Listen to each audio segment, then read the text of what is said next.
What's up everybody, I'm back again. I hope you're all well. I just thought I would do another quick video about managing expectations and 5 things to know about managing expectations. So the first thing is to actually clarify why managing expectations is important. So the reason why, number one, why it's important that we manage our expectations is because a lot of times when we're upset or discontent, in a couple of videos I've talked about, people wanting to be happy and feelings of discontentment. And one of the main reasons that people can feel not content isn't actually because of the objective outcome that they've achieved. It's actually because of their expectations that they're expecting, and then when you compare that to the objective outcome, they've fallen short of that. So that's why it's an important topic, because relatively compared to other people, actually their objective outcome might be, actually really good, but compared to themselves and their own expectations or what they think is expected of them because of what they've seen around them or on social media, they feel disappointed. And we've all felt that at some point in our life. So that's why I think it's important to just talk about the first thing about managing our expectations, is why it's important to do that. And that's because, again, it's all about our comparison about the outcome and our expectations as opposed to just the outcome. So that's one thing to bear in mind when you feel disappointed or if you feel discontent, is actually to look at what you've achieved and actually look at what your own expectations were, but actually evaluate your expectations in an objective way and see were they realistic or not. So that's the first thing to do. The second thing to do is actually be aware that nowadays, as much as we might try, we're all consumed by social media. It's there in the presence of us, whether even if you try and go off social media, a lot of your friends, your peer groups, they'll still be talking about these things. A lot of TV shows now, a lot of Netflix originals, they feature a lot of social media stories as well. So it does filter in, and this is something time and time again, I'm definitely not the first person who said that, is that social media is distorting our expectations. And we talk about this, society, social media has done this, but we have to remember that we're actually a part of those things. We're consumers of social media and we're members of society. And just think about it, how many people want to watch like just a complete day in the life every day of someone else's life? Like, that's boring. That's why TV, that's why social media is exaggerated. It's the best part. And, even people who upload every day, a lot of times they've chosen the best things to show. If you think about any fitness page, how many people want to see like every single time someone dropped the weight or someone failed? How many people want to see every single time a business goes into debt that they post about that? People aren't going to post those things because of their confidence, and also because, again, people don't really consume that stuff. Occasionally you'll see a couple of channels that pick up off people's negativity, or they profit from fail compilations or something like that, but by and large it's very rare. And so we tend to actually consume stories and media that exude success and things. So we are actually partly responsible as to why social media is getting distorted. And just think any time that you felt insecure about, I don't want to post this picture, I don't look as good, or I don't feel as good because I failed something. So again, every single time you do that, you're decreasing the amount of real content that's actually there.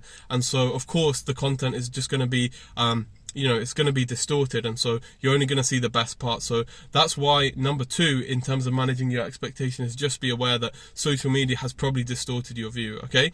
And so that's your personal view, okay? So when we come on to point number 3, we're actually going to talk about how your view might be impacted by the people around you. So not necessarily exactly social media, but your family, your friends, your social circle, as to why what you expect might be based off what they expect. So for example, if you just created a product, like say you just wrote a book or you come up with a new business idea, you might be looking for approval or support from your social circle around you, and you might not get it. And that's not because of your expectations, but that's because you expect support from them, but what they expect from your product or something like that, their social expectation has also been distorted by social media, or just the wide availability, the globalization of things.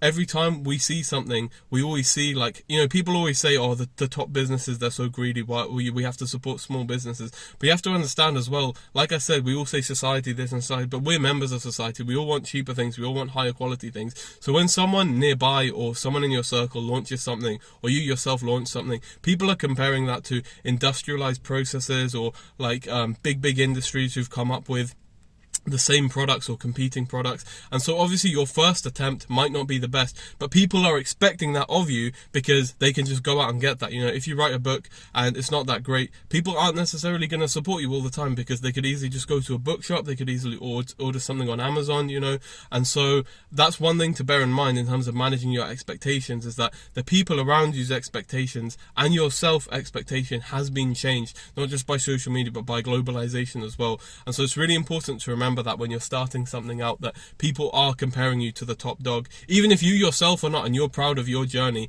if you are trying to market something, just know that you are competing with the bigger people and the big industry. So just be aware of that in terms of managing your expectations. Again, there's not much you can do about that. You can try and make your thing as quality as possible, but just know that your first thing that you make is probably not going to be the best. And if it is, that's great. But you look at any YouTuber, you know, the first videos they upload, they're all kind of hunched over, very quiet. Probably myself, I'm guilty of this. I didn't even want to come on camera. You look at any book, any famous author, their first books probably didn't sell that well. You know, it takes time to build momentum and find out what people like. So just be aware of that so you can manage your expectations according to that as well. Okay, so that was point number 3. Point number 4 is talking about, in terms of managing expectations, is looking at the success stories that we hear, or the biographies of successful people. And there's nothing wrong with that, because we do want to consume that and we want to learn the best lessons from them. But just know that all these stories and all these biographies, any book, something like that, it's been condensed. They have word limits, they have time limits, so they're not going to talk about every single thing. So they've selected the key moments or the things that are important to them. And again, it's not like they're lying, but you know, some things may have been omitted, or some things just might have been missed out. And just remember that. So when we hear success stories, or when we hear things like that, just know it's not the complete picture and it's not the complete perspective either. And so that can distort our opinion as well, because sometimes a person isn't willing to talk about, for very good reasons as well. It's quite hard to talk about your failures, especially in something that you're publishing, like a book that's very public as well, or like a documentary or something like that. So just know that the key moments are chosen, and especially if it's like a documentary, they might be over dramatized or exaggerated. So just know again that that's something else is all media that we're consuming, or it's affecting people in our social circle as well, and it's spreading to us indirectly. So again, that's also something to remember in terms of managing your expectations. Okay, so just know that all these stories and things like that, they're really good to gain inspiration from and learn things from, but they might not tell you the full picture. Okay.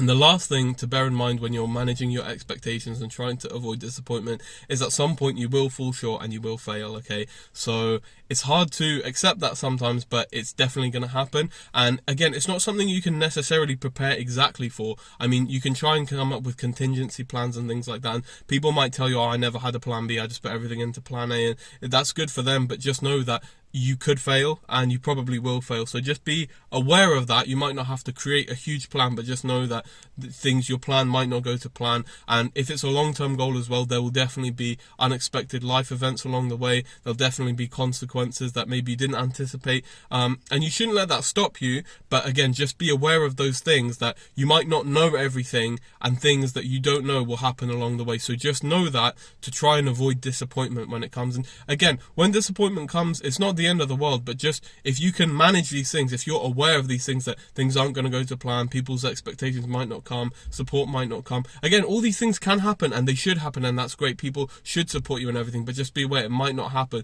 So if you're aware of that, you can avoid your disappointment, you can manage your expectations, and you can come up with an even better plan, and you can actually learn a lot more from that than if you go in blindly. Again, going in blindly has its advantages, because you can start and just get started, but again, it's just important to just, if you're making a big life decision or something, just make sure that you plan properly, and you're aware that you probably will fail along the way. Things are going to be difficult, and unexpected things are going to happen. So that's really the last point, okay? So again, just to sum up for you guys, 5 things to know about managing your expectations are that it's important to manage your expectations to avoid disappointment and unexpected consequences. A lot of times disappointment comes from our expectations compared to the objective outcome, as opposed to just the outcome by itself. Number 2 is that social media has distorted our perception of what our expectations should be, and we're a part of why that has happened. And number 3 is that people expectations around us has been shaped by all the culture and social medias. Again, these points are kind of linked as well, but just know that when you first start something, people are going to expect things higher than you might have expected from yourself. So that was number 3. So number 4 is that stories and biographies might not include everything. And number 5 is just be aware that you're probably going to fail at some point, and unexpected things are going to happen. So I hope you enjoyed that. This time, just shoot me a like if you liked it. Drop a subscribe as well. Like, comment, share, subscribe. Share this with anyone if it helped you, and check out the links as well. Take care, stay safe, and I hope you enjoyed this one. Take care, guys.